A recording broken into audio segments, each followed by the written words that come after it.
The revolt over woke leaders growing louder across the country. LA's radical district attorney George Gascon making pathetic excuses on why he went easy on a criminal gang member turned cop killer. The suspect got probation instead of jail for a 2020 drug and gun arrest, which freed him up to murder 2 police officers last week. The history of the suspect, Mr. Flores, did not contain any evidence of violence. I urge everyone to ensure that we do not overreact here and that we do the things that we know that work. The possession of a gun is not considered a violent crime. Simple possession of a gun is not considered a violent crime, okay? He was arrested for possession of drugs and possession of a gun, not the use of a gun. Under the circumstances, I believe that was an appropriate outcome. This is not about explaining, this is simply about clearing the record. And over in Philly, calls are growing to impeach their radical DA, Larry Krasner. Family members of victims are now joining Republicans, saying they need to get rid of the guy. Dana talking with a mother who blames the DA for her son's murder. I come from a bipartisan approach. I want everyone to come together collectively. Whatever needs to be done, whatever changes need to take place, we need this. So if it starts with impeachment and to have Mr. Krasner out of the office, to bring someone else in to effectively protect the people, the citizens of Philadelphia, then by all means necessary, because we're tired of losing our children, our loved ones in the streets of Philadelphia.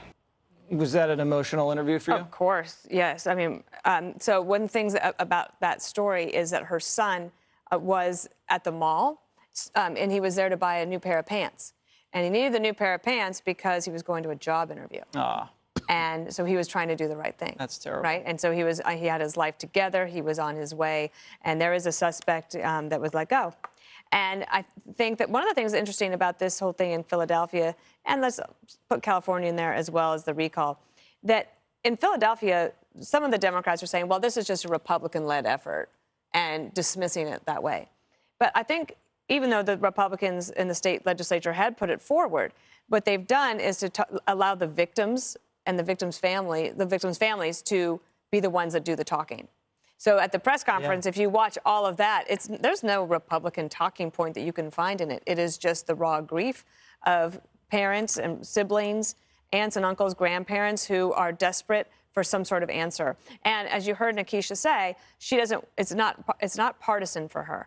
And I think if we're actually going to get this solved, that somebody like Gascon, when he gets up there, he goes to do a press conference, but he doesn't take any questions. He ignored Matt Finn's questions. You can't defend yourself by just getting up there and saying, I think it was appropriate, and that's the end of that, and walk off. Were you buying Gascon's defense, Judge, up there at the podium?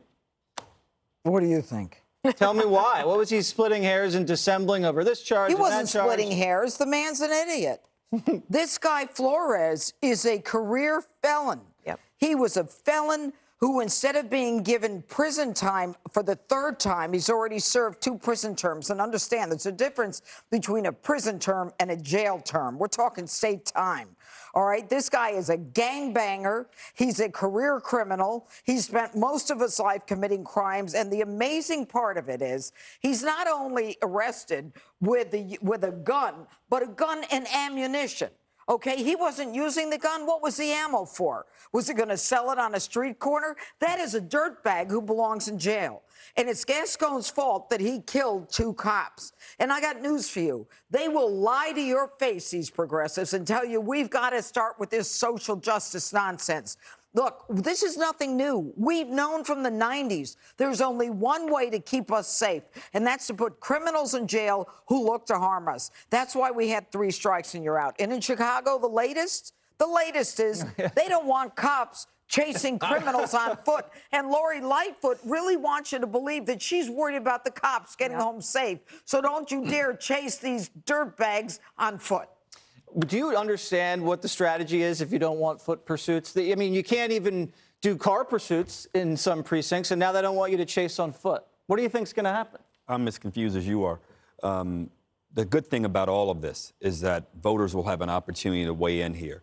I was shocked that Mr. Gascon, whom I don't know, would hold a press conference to defend, to justify, to guess give some explanation as to why he let this man out. If you're serious about protecting the community, you should have held a press conference saying, we're going to change this law. And we're going to have a different approach here in this office because the law, he claimed that the law forced him to let this guy out. No, he's wrong. That's a lie. He's a third-time offender. Why are you yelling at me? I'm with you. No, you don't need to change the law. The law is there. He's not enforcing it. Right. So what I would have said was we're going to change our position in this office. What he did there was an affront to the police officers who were killed and their families. The San Francisco recall is a lesson to every DA in this country, even our own DA here in New York. Voters want safe and secure neighborhoods. And if you don't give it to them, you will likely be recalled. And Brian, if you saw the mugshot, the guy has, I think I counted 3 to 4 facial tattoos. Right. And, I mean, I'd throw the book at him just for that. Right. He's a member of those nonviolent gangs. Yeah. So they're propping up everywhere. Gang, right. They get together. It's basically a book club where they compare tattoos and they read out loud to each other. Right. So this guy was the guy who his probation officer said, you know, I think he violated probation by threatening his domestic partner. So I think we should start pulling him in. Next thing you know, the police get called because the woman he's with says he pulled a gun on her. They show up and a knife on her, and they show up and they get gunned down. He ends up putting a gun into his mouth, and he kills himself. I love the Lori Lightfoot thing. We don't want cops chasing down people unless, of course, they're for felons. Okay, fine. So that'll save hamstrings for police officers around the globe who don't get a chance to stretch before they chase down a criminal. But it just gets to show you, if you're not running from Chicago right now, you're not keeping your best interests in mind. Pack up your family, get the bubble wrap out, and run for your lives because the cops aren't helping you. They're not allowed. Right. You don't even need good cardio to be a criminal in Chicago. Jog right away. Just ask Jesse. Yeah, it's true.